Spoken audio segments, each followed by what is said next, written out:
ओम शांति। आज 16 अगस्त 2024 के बाबा के अनमोल मधुर महावाक्य सुनेंगे। ओम शांति। मीठे बच्चे, मैं विदेही बाप तुम देहधारियों को विदेही बनाने के लिए पढ़ाता हूँ। यह है नई बात जो बच्चे ही समझते हैं। आज की मुरली से प्रश्न है, बाबा को एक ही बात बार बार समझाने की आवश्यकता क्यों पड़ती है? उत्तर है, क्योंकि बच्चे घड़ी घड़ी भूल जाते हैं। कोई कोई बच्चे कहते हैं, बाबा तो वही बात बार बार समझाते हैं। बाबा कहते, बच्चे मुझे जरूर वही बात सुनानी पड़े क्योंकि तुम भूल जाते हो। तुम्हें माया के तूफान हैरान करते हैं। अगर मैं रोज खबरदार न करूं तो तुम माया के तूफानों से हार खा लेंगे। अभी तक तुम सतो प्रधान कहाँ बने हो? जब बन जाएंगे तब सुनाना बंद कर देंगे। ओम शांति। इसको विचित्र रूहानी पढ़ाई भी कहा जाता है। आरंभी बाबा करते हैं, इसको विचित्र रूहानी पढ़ाई भी कहा जाता है। नई दुनिया सतयुग में भी देहधारी ही एक दो को पढ़ाते हैं। नॉलेज तो सब पढ़ाते हैं, यहाँ भी पढ़ाते हैं। वह सब देहधारी एक दो को पढ़ाते हैं। ऐसे कभी नहीं होगा कि विदेही बाप या रूहानी बाप पढ़ाते हो। शास्त्रों में भी श्री कृष्ण भगवान वाच लिख दिया है, वह भी जिस्मानी हो गया। ये नई बात सुनकर मूंझ जाते हैं। मनुष्य जब नई बात सुनते हैं तो मूंझ जाते हैं कि वही गीता का भगवान तो श्री कृष्ण है, गीता में भी लिखा है श्री कृष्ण भगवान वाच। अब वो तो जिस्मानी हो गया, ये तो नई बात है। तो नई बात सुनकर के मूंझ जाते हैं। तुम्हारे में भी नंबरवार पुरुषार्थ अनुसार समझते हैं कि रूहानी बाप हम रूहों को पढ़ाते हैं। यह है नई बात।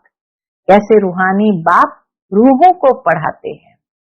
सिर्फ इस संगम पर ही बाप खुद आकर कहते हैं, इस द्वारा मैं तुमको पढ़ाता हूँ।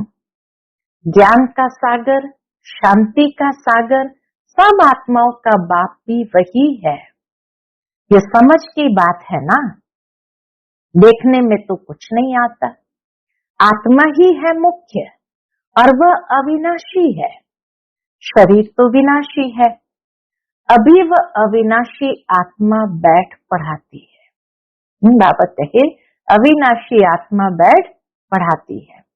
बल तुम सामने देखते हो, यह तो साकार में शरीर बैठा है। साकार में ब्रह्मा बाबा का शरीर बैठा है, परंतु यह तुम जानते हो, यह ज्ञान देहधारी नहीं देते हैं। ज्ञान देने वाला विदेही बाप है।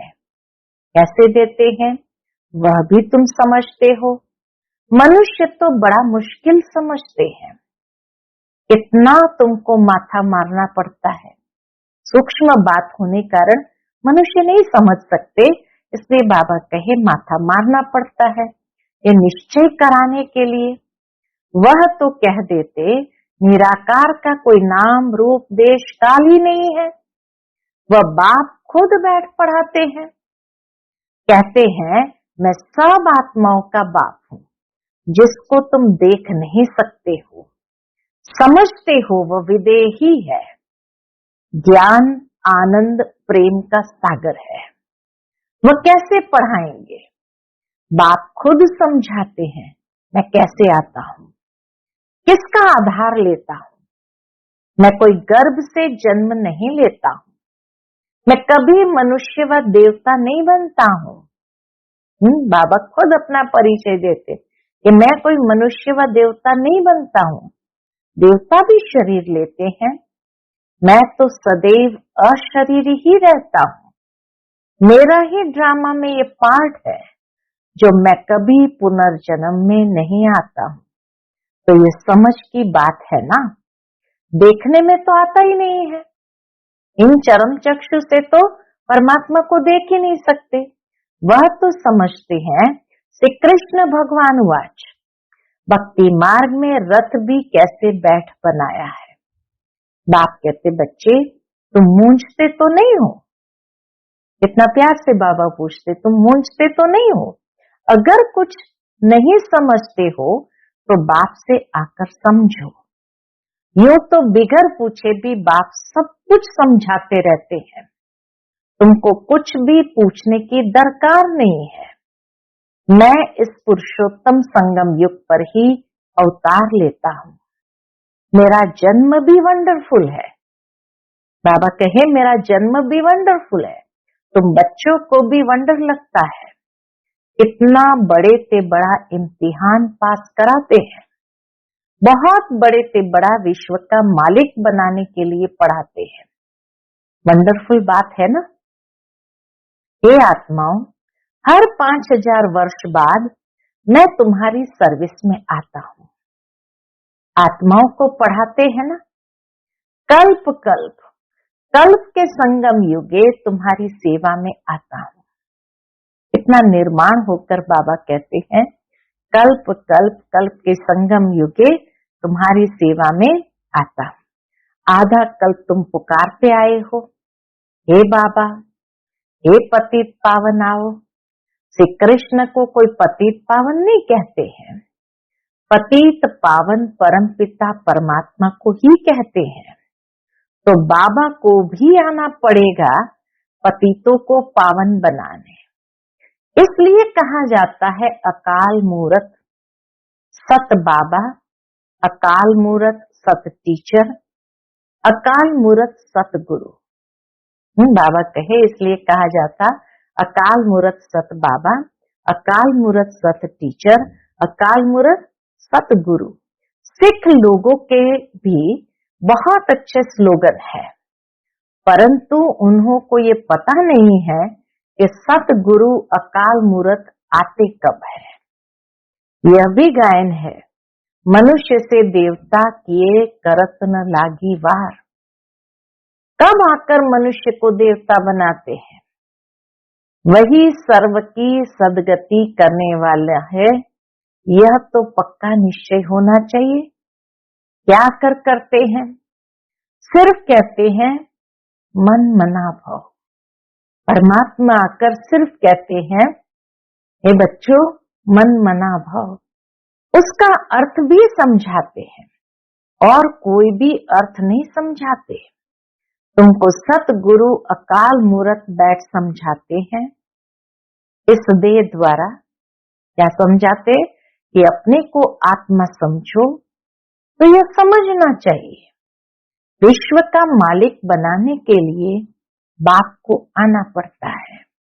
तुम बच्चों की सेवा में समझाते हैं, हे रूहानी बच्चों, तुम सतो प्रधान थे, फिर तमो प्रधान बने। ये सृष्टि का चक्र फिरता है ना। पावन दुनिया इन देवताओं की ही थी। वह सब कहाँ गए ये किसको भी पता नहीं।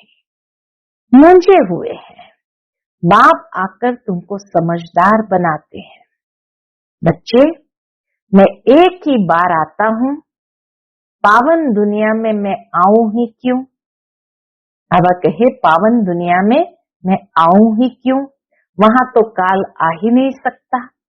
बाप तो कालों का काल है। सतयुग में आने की दरकार ही नहीं। वहां काल भी नहीं आता तो महाकाल भी नहीं आता। यह आकर सब आत्माओं को ले जाते हैं। खुशी से चलते हो ना? हाँ बाबा।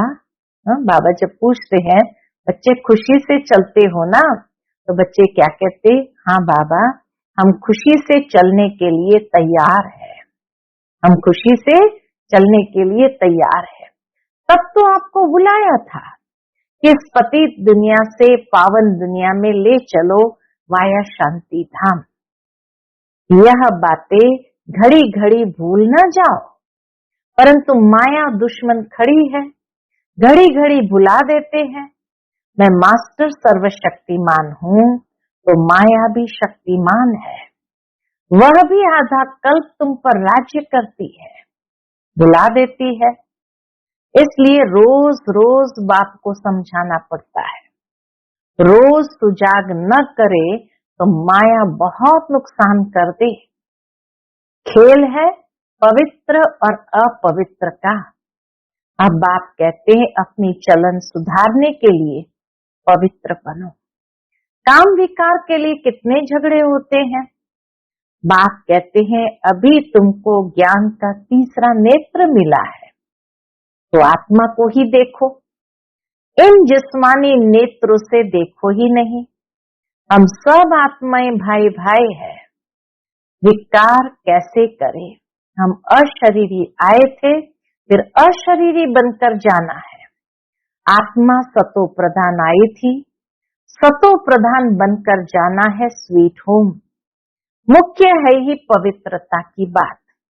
मनुष्य कहते हैं रोज वही बात समझाते हैं। क्या कहते हैं? परमात्मा रोज वही बात समझाते हैं। ये तो ठीक है, परंतु जो समझाया जाता है उस पर चले भी ना, करने के लिए समझाया जाता है, परंतु कोई चलते थोड़ी है, तो जरूर रोज रोज समझाना पड़े। ऐसे थोड़ी कहते हैं बाबा आप जो रोज समझाते हैं वो हमने अच्छी रीति समझ लिया है। जिसने समझ लिया वो धारण करते हैं। अब हम तमो प्रधान से सतो प्रधान बन जाएंगे। आप छूटे। हाँ, बाबा कहे अगर समझ लिया तो धारण करेंगे और बाबा को कहेंगे आप छूटे। ऐसे कहते हैं क्या? इसलिए बाबा को रोज समझाना पड़ता है। बात तो एक ही है, परंतु करते नहीं है ना। बाप को याद ही नहीं करते हैं। कहते बाबा घड़ी घड़ी भूल जाते हैं। बाप को घड़ी घड़ी कहना पड़ता है याद दिलाने लिए। तुम भी एक दो को यही समझाओ। क्या समझाओ? अपने को आत्मा समझ परमात्मा को याद करो तो तुम्हारे पाप कट जाए, और कोई उपाय नहीं है। बाबा कहे और कोई उपाय नहीं। शुरू और अंत में यही बात कहते हैं, याद से ही सतो प्रधान बनना है। खुद ही लिखते हैं बाबा माया के तूफान भुला देते हैं। तो क्या बाप सावधान न करें, छोड़ दे? बाप जानते हैं नंबरवार पुरुषार्थ अनुसार है। जब तक सतो प्रधान नहीं बने हैं जा नहीं सकते हैं। लड़ाई का भी कनेक्शन है ना। लड़ाई लगेगी ही तब जब तुम नंबरवार पुरुषार्थ अनुसार सतो प्रधान बनेंगे। ज्ञान तो एक सेकंड का है। बेहद के बाप को पाया, अब उनसे बेहद का सुख तब मिलेगा जब पवित्र बनेंगे। पुरुषार्थ अच्छी रीति करना है। कई तो कुछ भी समझते नहीं है, बाप को याद करने का अकल ही नहीं आता है। अभी ये पढ़ाई तो पढ़ी नहीं है। सारे चक्र में निराकार बाप से कोई पढ़ा नहीं है, तो यह नई बात है ना। नई बात है, इसलिए जल्दी याद भी नहीं रहती है, भूल जाते हैं, धारण भी नहीं कर पाते हैं। इसलिए बाबा को रोज रोज समझाना पड़ता है। बाप कहते हैं मैं तो हर 5000 वर्ष बाद आता हूँ तुमको सतो प्रधान बनाने। जब तक सतो प्रधान नहीं बने हो तब तक ये पद पा नहीं सकेंगे। जैसे और पढ़ाई में फेल होते हैं वैसे इसमें भी फेल होते हैं। शिव बाबा को याद करने से क्या होगा? कुछ नहीं समझते। बाप है तो जरूर बाप से स्वर्ग का वर्षा मिलना है। बाप एक ही बार समझाते हैं जिससे तुम देवता बनते हो। तुम देवता बनेंगे फिर नंबरवार सब आएंगे पार्ट बजाने। इतनी सब बातें बुढ़ियों आदि की बुद्धि में बैठ न सके, तो बाप कहते हैं अपने को आत्मा समझ बाप को याद करो। बस वही शिव बाबा सब आत्माओं का बाप है। शरीर का बाप तो हर एक का अपना अपना है। शिव बाबा तो है निराकार, उनको याद करते करते पवित्र बन शरीर छोड़ फिर बाप के पास जाकर पहुंचना है। बाबा को याद करते करते पवित्र बन शरीर छोड़ फिर बाप के पास जाकर पहुंचना है। बाप समझाते तो बहुत है, परंतु सब एक रस नहीं समझते हैं। माया भुला देती है, इनको युद्ध कहा जाता है। बाप कितना अच्छी रीति बैठ समझाते हैं, कितनी बातों की स्मृति देते हैं। बाबा आकर हमारे मन में कितनी बातों की स्मृति देते हैं। मुख्य जो भूले हुई है उनकी लिस्ट बनाओ। एक बाप सर्वव्यापी, कितनी भूले की है। पहली बात तो है सर्वव्यापी की। भगवान वाच मैं सर्वव्यापी नहीं हूँ। सर्वव्यापी तो 5 विकार है। यह बड़ी भारी भूल है। गीता का भगवान श्री कृष्ण नहीं, परम पिता परमात्मा शिव है। इन भूलों को सुधारो तो देवता बन जाएंगे। बाबा कहे ये जो भूले की है, चाहे सर्वव्यापी की, गीता के भगवान की, इनको सुधारो तो देवता बन जाएंगे।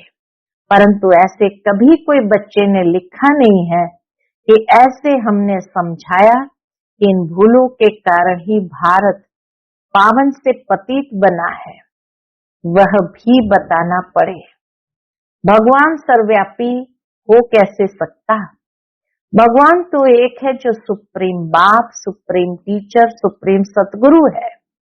कोई भी देहधारी को सुप्रीम फादर, टीचर, सतगुरु कह नहीं सकते। श्री कृष्ण तो सारी सृष्टि में सबसे ऊंचा है। जब सृष्टि सतो प्रधान होती है तब वह आते हैं, फिर सतो में राम, फिर नंबरवार अपने समय पर ही आएंगे। सतो प्रधान सृष्टि में श्री कृष्ण, फिर सतो में है राम, फिर नंबरवार अपने समय पर ही आएंगे। शास्त्रों में दिखाते हैं सबके विकार ले लेकर गला ही काला हो गया। कहते हैं ना हलाहल पी लिया सबका, लेकिन अभी समझाते समझाते गला ही सूख जाता है। बात कितनी थोड़ी है परंतु माया कितनी जबरदस्त है। हर एक अपने दिल से पूछे, हम ऐसे गुणवान सतो प्रधान बने हैं? बाबा के पूछो अपने आप से। बाप समझाते हैं जब तक विनाश नहीं हुआ है तब तक तुम कर्मातीत अवस्था को पा नहीं सकेंगे। बल कितना भी माथा मारो, सारा समय शिव बाबा को बैठ याद करो और कोई बात ही नहीं करो। बस बाबा लड़ाई से पहले मैं कर्मातीत अवस्था को पाकर दिखाऊंगा। ऐसा कोई निकले, ऐसा ड्रामा में हो नहीं सकता। पहले नंबर में तो एक ही जाना है, पहले नंबर में तो एक ही जाना है। यह भी कहते हैं हमको कितना माथा मारना पड़ता है।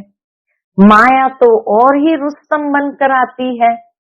बाबा खुद कहते हैं मेरे तो बाजू में एकदम शिव बाबा बैठा है। ब्रह्मा बाबा क्या कहते, मेरे तो एकदम बाजू में शिव बाबा बैठा है, वो भी मैं याद नहीं कर सकता हूँ, भूल जाता हूँ। समझता हूँ मेरे साथ बाबा है, फिर मुझे भी तो याद करना पड़ता है जैसे तुम करते हो। ऐसे नहीं मैं तो साथ हूँ इसमें ही खुश हो जाना है। बाबा कैसे नहीं, मैं तो साथ में हूँ इसलिए खुश हो जाना है। नहीं, मुझे भी कहते हैं निरंतर याद करो। शिव बाबा मुझे भी कहते हैं निरंतर याद करो। साथ वाले तुम रुस्तम हो, तुमको तो और ही जास्ती तूफान आएंगे, नहीं तो बच्चों को कैसे समझा सकेंगे। और ही शिव बाबा ब्रह्मा बाबा को क्या कहते, साथ वाले को तो और ही जास्ती माया आएगी, तूफान आएंगे। रुस्तम के साथ माया भी रुस्तम होकर लड़ेगी, नहीं तो बच्चों को कैसे समझा सकेंगे। ये सब तूफान तो तुमसे पास होंगे। मैं उनके इतने नजदीक बैठे हुए भी कर्मातीत अवस्था को पा नहीं सकता हूं, तो फिर दूसरा कौन बनेगा? ये मंजिल बहुत ऊंची है। बाबा भी महसूस करते, ब्रह्मा बाबा भी, ये मंजिल बहुत ऊंची है। ड्रामा अनुसार सब पुरुषार्थ करते रहते हैं, बल कोई ऐसी कोशिश करके दिखाए, बाबा हम आपसे पहले कर्मातीत अवस्था को पाकर यह बनकर दिखाते हैं। हो नहीं सकता। बाबा से पहले कोई बनकर दिखाए, ये हो नहीं सकता है। ये ड्रामा बना बनाया है। तुमको पुरुषार्थ बहुत करना है। मुख्य सारी बात है कैरेक्टर्स की। देवताओं के कैरेक्टर्स और पतित मनुष्य के कैरेक्टर्स में इतना फर्क है। तुमको विकारी से निर्विकारी बनाने वाला शिव बाबा है, तो अब पुरुषार्थ कर बाप को याद करना पड़े, भूलो नहीं। बाकी अबलाएं बिचारी परवश है, अर्थात रावण के वश है, तो क्या कर सकती है? तुम हो राम ईश्वर के वश, वह है रावण के वश, तो युद्ध चलती है। बाकी राम और रावण की युद्ध नहीं होती है। जो दिखाया शास्त्र में वैसी युद्ध नहीं होती है। बाप तुम बच्चों को भिन्न भिन्न प्रकार से रोज समझाते हैं। मीठे मीठे बच्चों, अपने को सुधारते जाओ। रोज रात को पोतामिल देखो, सारे दिन में कोई आसुरी चलन तो नहीं चली। बगीचे में फूल नंबरवार तो होते ही हैं, दो एक जैसे कभी हो नहीं सकते। सभी आत्माओं को अपना अपना पार्ट मिला हुआ है। हर एक एक्टर्स पार्ट बजाते रहते हैं। बाप भी आकर स्थापना का कार्य करके ही छोड़ते हैं। हर 5000 वर्ष के बाद आकर विश्व का मालिक बना ही देते हैं। बेहद का बाप है ना, तो जरूर नई दुनिया का वर्षा देंगे। बेहद का बाप है तो जरूर नई दुनिया का वर्षा देंगे। अच्छा, मीठे मीठे सिकिलदे बच्चों प्रति माता पिता बाप दादा का याद प्यार और गुड मॉर्निंग। रूहानी बाप की रूहानी बच्चों को नमस्ते। हम सब रूहानी बच्चों की रूहानी माता पिता बाप दादा को याद प्यार, गुड मॉर्निंग और नमस्ते। नमस्ते, शुक्रिया बाबा, शुक्रिया। धारणा के लिए मुख्य सार है। पहली पॉइंट, ज्ञान के तीसरे नेत्र से आत्मा को ही देखना है, जिस्मानी नेत्र से देखना ही नहीं है। अशरीरी बनने का अभ्यास करना है। दूसरी पॉइंट, बाप की याद से अपने दैवी कैरेक्टर बनाने हैं। अपने दिल से पूछना है कि हम कहां तक गुणवान बने हैं। हमने सारे दिन में आसुरी चलन तो नहीं चली। आज का बाप दादा का मधुर वरदान हम बच्चों के प्रति है, सदा केयरफुल रहे, माया के रॉयल रूप की छाया से सेफ रहने वाले माया प्रूफ भव। सदा केयरफुल रहे, माया के रॉयल रूप की छाया से सेफ रहने वाले माया प्रूफ भव। वर्तमान समय माया रियल समझ को, महसूसता की शक्ति को गायब कर रॉन्ग को राइट अनुभव कराती है। वर्तमान समय माया रियल समझ को, महसूसता की शक्ति को गायब कर रॉन्ग को राइट अनुभव कराती है। जैसे कोई जादू मंत्र करते हैं तो परवश हो जाते हैं, ऐसे रॉयल माया रियल को समझने नहीं देती है। इसलिए बाप दादा अटेंशन को डबल अंडरलाइन करा रहे हैं। ऐसा केयरफुल रहो जो माया की छाया से सेफ माया प्रूफ बन जाओ। विशेष मन बुद्धि को बाप की छत्र छाया के सहारे में ले आओ। आज का स्लोगन है, जो सहज योगी है उनको देखकर दूसरों का भी योग सहज लग जाता है। जो सहज योगी है उनको देखकर दूसरों का भी योग सहज लग जाता है। अच्छा, ओम शांति।